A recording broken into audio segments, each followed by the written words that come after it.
नायजेरियाच्या प्लेटो प्रांतातलं Jose हे गाव. या गावात गुन्ह्यांच्या इतिहासामधली एक अत्यंत विलक्षण आणि अविश्वसनीय अशी एक घटना घडली.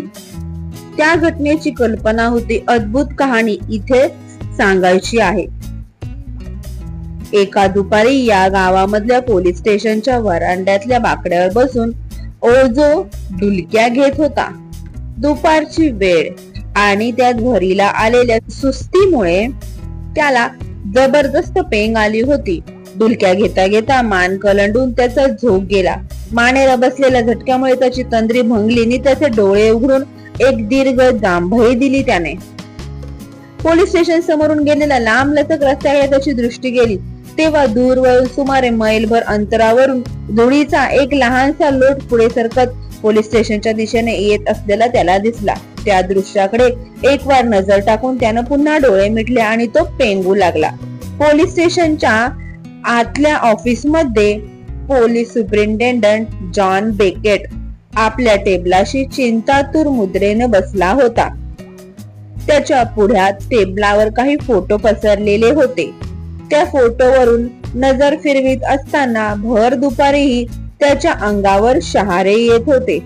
पुढ्यातले ते फोटोज त्याच्या चिंतेचे कारण होते. बाब काळजी करण्यासारखीच होती. गेल्या 3 दिवसांमध्येच त्याच्या अधिकार क्षेत्राखाली असलेल्या परिसरात चक्क 9 खून पडले होते. 6 फुलानी आदिवासी स्त्रिया आणि 3 तहानी मुलं त्या भयंकर हत्याकांडामध्ये बळी गेली होती. त्या हत्याकांडामधलं हेच विशेष गूढ होतं. अत्यंत अमानुष रीतीनं आणि निर्घृणपणे त्या आदिवासी स्त्रियांचे आणि बालकांचे बळी घेण्यात आले होते. सर्वांना एका विशिष्ट आणि विचित्र पद्धतीनं ठार करण्यात आलं होतं. ही त्या हत्या सत्रामधील अधिकच कोड्यात टाकणारी बाब होती. पोलीस सुपरिंटेंडंट जॉन बेकेटनं स्वतः त्या खुनांचे पंचनामे केले होते आणि त्या विलक्षण गुन्ह्याच्या तपासाला सुरुवात केली होती. पण 3 दिवस उलटून गेले होते तरी देखील त्या भयंकर हत्याकांडाचा माग देऊ शकतील असे कोणतेही धागेदोरे त्यांच्या हाती आले नव्हते आणि म्हणूनच तो अतिशय काळजीत पडला होता. त्यातच त्याच्या काळजीमध्ये भर घालणारी आणखीन एक गोष्ट घडली.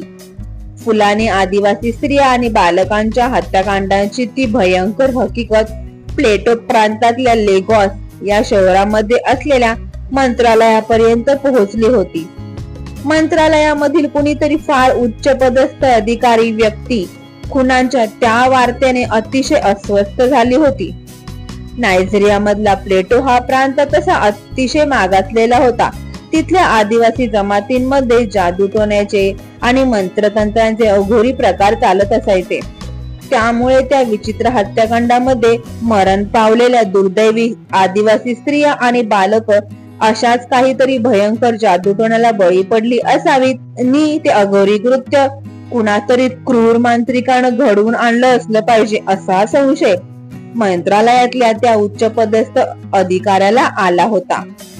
आपला हा संशय त्यानं प्लेटो प्रांताच्या रेसिडेंट जवळ बोलून देखील दाखवला होता आणि त्या गुन्ह्याची तातडीनं चौकशी केली जावी आणि तपास केला जावा असा आदेश त्याला दिला होता. त्या प्रांताचा रेसिडेंट हा स्थानिक रहिवासी असल्यामुळे आसपासच्या प्रदेशामध्ये अधूनमधून असले अघोरी प्रकार चालतात हे त्यालाही ठाऊक होतच आणि म्हणूनच पोलीस सुपरिंटेंडंट जॉन बेकेटवर त्या गुन्ह्याच्या तपासाची जबाबदारी सोपवताना तो त्याला म्हणाला होता, जॉन, 6 आदिवासी स्त्रिया आणि 3 निष्पाप मुलं यांच्या हत्येचं हे कृत्य साध्या प्रकारात मोडणारं वाटत नाहीये. या मागे नक्कीच काहीतरी अघोरी जादूटोणा असला पाहिजे असं मला वाटतंय. तेव्हा तू त्या दिशेने तपास घ्यावास असं माझं मत आहे. सुपरिंटेंडंट जॉन बेकेट हा शरीरानं चांगलाच धिप्पाड आणि उंचपुरा जरी असला तरी देखील मनानं अतिशय तो मवाळ होता. त्याच्या मनमिळाऊ आणि सौम्य स्वभावामुळे आजूबाजूच्या वस्तीमधले स्थानिक रहिवासी त्याला फार मान देत असायचे. तर त्या क्षणी रहस्यमय खुनांच्या त्या विचित्र घटनांनी त्याचं चित्त सैरभैर होऊन गेलं होतं. व्यग्र मुद्रेनं टेबलावर पसरलेले पोलीस फोटोग्राफरनं काढलेले फोटो तो पुन्हा पुन्हा न्याहाळत होता. त्या फोटोंवरून नजर फिरवत त्यातल्या भीषण दृश्याने त्याच्या अंगातून बर्फासारखी थंडी शिरशिरी सरसरत निघून जात होती. कारण त्या प्रत्येक फोटो मधल्या आदिवासी स्त्रीचा आणि बालकाचा मृतदेह शिरविरहित धडाचा होता. सगळ्यांचीच मस्तक नाहीशी झाली होती आणि मानेच्या जागी रक्ताळलेले खोल खड्डे पडले गेले होते. त्या खळग्यांमधून स्नायूंचे तंतू बाहेर लोंबताना दिसत होते. त्यामुळे फोटो मधल्या दृश्याची भीषणता अधिकच वाढत होती. त्या फोटो बरोबर त्या सगळ्या शवांची परीक्षा करणाऱ्या मेडिकल ऑफिसरचा रिपोर्टही आला होता. आपल्या रिपोर्टात त्याने लिहिलं होतं, या अभागी स्त्रियांची आणि बालकांची डोकी मानेसकट उचकटून काढली जावीत तशी वेगळी करण्यात आलेली आहेत. मात्र ही मस्तक कसल्याही शस्त्राचा घाव घालून शरीरापासून वेगळी करण्यात आलेली नाहीत. या हत्याकांडामधला हाच भाग अतिशय गूढ आणि अतर्क्य वाटतोय. जबरदस्त जोराचा हिसडा मारून ही सगळी डोकी जणू खेचून तोडावीत तशी धडापासून अलग करण्यात आलेली आहेत. पण अशा प्रकारे शिर तोडणं हे मानवी शक्तीच्या आवाक्याबाहेरचं काम आहे असं माझं स्पष्ट मत आहे. मेडिकल ऑफिसर कडून आलेला तो रिपोर्ट सुपरिंटेंडंट जॉन बेकेटनं पुन्हा वाचला होता. मस्तक तोडण्याचा तो अमानुष प्रकार मानवी शक्तीने केलेला नव्हता, तर मग कसल्या अज्ञात शक्तीच्या बळानं तो घडवून आणण्यात आलेला असावा हाच विचार त्याचं मन पोखरत होता. त्या विचित्र हत्यांच्या संदर्भात त्यानं आतापर्यंत सगळ्या शक्यतांचा विचार केला होता. चित्ते बिबटे अशा हिंस्र प्राण्यांनी त्या आदिवासी स्त्रियांचे आणि मुलांचे बळी घेतले असावेत असं देखील दिसत नव्हतं. कारण असले हिंस्र प्राणी आपल्या सावजाची शिकार केल्यानंतर त्याला दूर झाडीत ओढून नेतात आणि तिथेच त्याचा फडशा फाडतात. पण त्या हत्याकांडात बळी गेलेल्या स्त्रियांची आणि मुलांची शिरविरहित प्रेत त्यांना ज्या ठिकाणी ठार करण्यात आलं होतं त्याच ठिकाणी म्हणजे चक्क रस्त्यावर किंवा मग रस्त्या नजीकच्या आसपासच्या परिसरात पडलेली आढळली होती. बळी गेलेल्या त्या सगळ्या अभागी जीवांची मस्तक शस्त्रानं तोडली गेली नव्हती.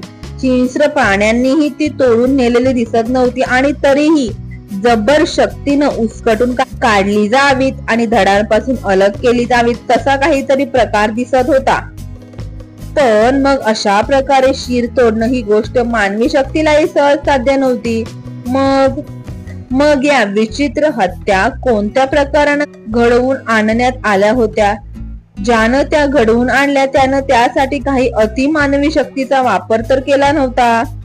अतिमानवी शक्ती? प्रेसिडेंटनं आपल्या पक्षी व्यक्त केलेली शंका खरी तर नसेल. मनात उसळणाऱ्या उलटसुलट विचाराने सुपरिंटेंडंट जॉन बेकेटचं डोकं भणभणू लागलं आणि त्याचा मेंदूच चक्रावून गेला. त्या भीषण विचित्र घटनांबद्दल त्याला काही तर्कसंगत स्पष्टीकरण सापडतच नव्हतं. मुळी मंत्रतंत्र आणि जादूटोना असल्या गोष्टींवर तर त्याचा बिलकुलच विश्वास नव्हता आणि तरीही तो विलक्षणतेचाच पडला होता. बळी पडलेल्या फुलांनी आदिवासी स्त्री आणि बालकांची मस्तक कशा पद्धतीने तोडून नेण्यात आली आणि त्यांना का ठार मारण्यात आलं हे विलक्षण कोड त्याला काही केल्या उलगडेना. सगळ्या शक्यतांचा विचार करून देखील त्या चमत्कारिक गुन्ह्याच्या तपासाला नेमकी कोणती दिशा आहे याचं आकलन त्याच्या बुद्धीला होत नव्हतं. तो असा विवंचनेत गढून गेलेला असतानाच इकडे बाहेर वरांड्यात बसलेल्या सार्जंट ओझोनं काही वेळापूर्वी पाहिलेला हवेत उसळणारा धुळीचा तो छोटासा लोट आता जवळ आला होता आणि अचानक ऐकू आलेल्या आरोळ्यांनी ढुलक्या घेणाऱ्या सार्जंट ओझो एकदम खडबडून जागा झाला. तेव्हा सुमारे 14-15 वर्षांचा एक पोरगा मोठ्यानं ओरडत पोलीस स्टेशनच्या दिशेने धावत येतो आहे असं त्याला दिसलं. त्याच्या जोराच्या धावण्यामुळे त्याच्या पावलाखालची धूळ वर उसळत होती आणि तिचा हवेत तयार होणारा लोट त्याच्या मागोमाग येत होता. जीव खाऊन वेगानं धावत येणारे ते पोरग पाहता पोलीस स्टेशन पाशी पोहोचलं. पोलीस स्टेशनच्या दर्शनी पायऱ्या झप चढून ते वरांड्यात आलं आणि सार्जंट ओझो पाशी जात मोठ्याने किंचाळत त्याला काहीतरी सांगू लागलं. खूप लांबून वेगानं धावत आल्यामुळे त्याला जबरदस्त धाप लागली होती. त्यामुळे किंचाळत्या स्वरात तो काय सांगतोय ते सार्जंट ओझोला देखील काही कळेना. बाकड्यावरून उठून त्या पोराचे दोन्ही खांदे पकडून त्यानं त्याला गप्प राहण्यास सांगितलं. नंतर त्याचा दंड पकडून तो आतल्या ऑफिस खोलीमध्ये घेऊन गेला.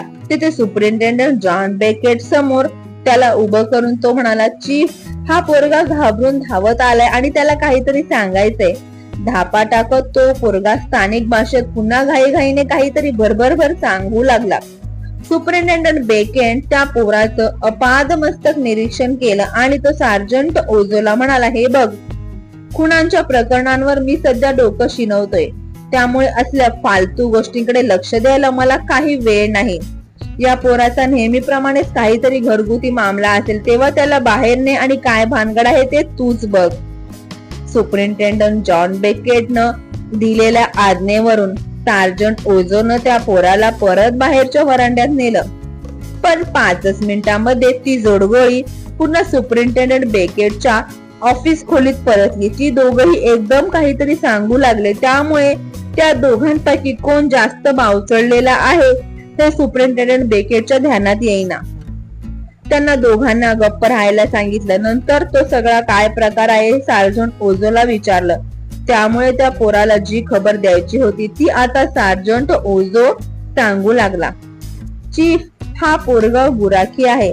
आपल्या धाकट्या बहिणीसह बुलुरू परिसरात 150-200 गायींचा कळप राखत असताना आता थोड्या वेळापूर्वी त्याला गडगडाटासारखा आवाज ऐकू आला.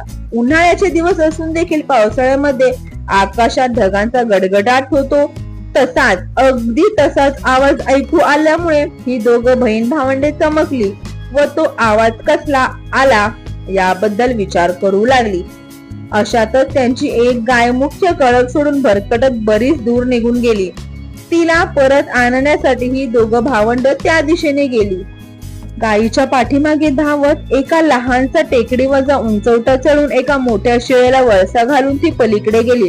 तेव्हा पलीकडच्या बाजूला असलेल्या टेकडीच्या पायथ्या जवळून जाणाऱ्या रस्त्यावर 2 स्त्रिया आणि 2 तहानी मुलं यांची रक्तलांछित शिरविरहित प्रेत त्यांना दिसली. ते भयंकर दृश्य पाहताच याची धाकटी बहीण घाबरून ओरडत तिथून माघारी पळत सुटली आणि हा पोरगा मात्र त्या घटनेची वर्दी द्यायला धावत धावत इथवर आलाय. सार्जंट ओझोच्या बोलण्यातला शेवटचा भाग ऐकताच सुपरिंटेंडंट बेकेट आपल्या खुर्चीत एकदम ताठ झाला. 2 स्त्रिया आणि 3 तहानी मुलं यांची प्रेत? तो एकदम ओरडला. होय साहेब, त्यांची नुसती धड पडली तिथं. फारच भयंकर दृश्य होतं ते. तो गुराखी पोरगा शहारे देत म्हणाला. त्याबरोबर सुपरिंटेंडंट बेकेट खुर्ची मागे सारत ताडकन उठला आणि तो म्हणाला, कुठे घडलाय हा प्रकार? चल, मला घेऊन चल तिथे. सुन्न मनाने ताडताड पावलं टाकत सार्जंट ओझो आणि तो गुराखी पोरगा यांच्यासह तो पोलीस स्टेशनातून बाहेर पडला. बाहेर त्याची जीप उभी होती. तिच्यामध्ये शिरत तो ड्रायव्हिंग सीटवर बसला. सार्जंट ओझो त्या पोरासह जीपच्या मागच्या भागात चढताच त्याने जीप सुरू केली आणि घटनास्थळाच्या दिशेने वेगाने सोडली. हा बुलुरू परिसर कुठे आहे? जीप चालवता चालवता सुपरिंटेंडंट बेकेटने विचारलं. एल्वा माइल्सच्या समोर, चीफ, सार्जंट ओझो उत्तरला. सुमारे 20 मिनिटांचा प्रवास केल्यानंतर त्यांची जीप करीना नदीतून खाली उतरली. त्या दरीमध्ये करीना नावाची काटेरी झुडप विपुल प्रमाणात असल्यामुळे तिला हे नाव पडलं होतं. काही अंतर पुढे जाता त्यांना एक टेकडी दिसू लागली. तेव्हा गुराखी पोरगा एकदमच ओरडला, हा, इथेच. या ठिकाणीच ती प्रेत पडलेली आहेत साहेब. एक वळण घेऊन जीप त्या टेकडीच्या जवळ गेली. तेव्हा तिच्या पायथ्याशी रस्त्याच्या कडेला ते 4 दुर्दैवी मृतदेह पडलेले त्यांना दिसले. जीप थांबून खाली उतरून त्यांच्या जवळ जात सुपरिंटेंडंट बेकेटनं त्यांचं निरीक्षण केलं. तेव्हा अगोदर घडलेल्या हत्याकांडामधील बळींप्रमाणेच याही स्त्रियांची नि बालकांची शिरविरहित धड त्या ठिकाणी पडलेली असल्याचं त्याला आढळलं.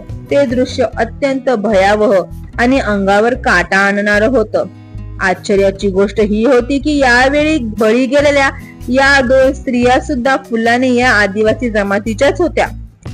या विशिष्ट जातीच्या स्त्रिया आणि बालकांच्या जीवावर कोण उठलं होतं हे एक मोठं रहस्यमय कोडच होऊन बसलं होतं.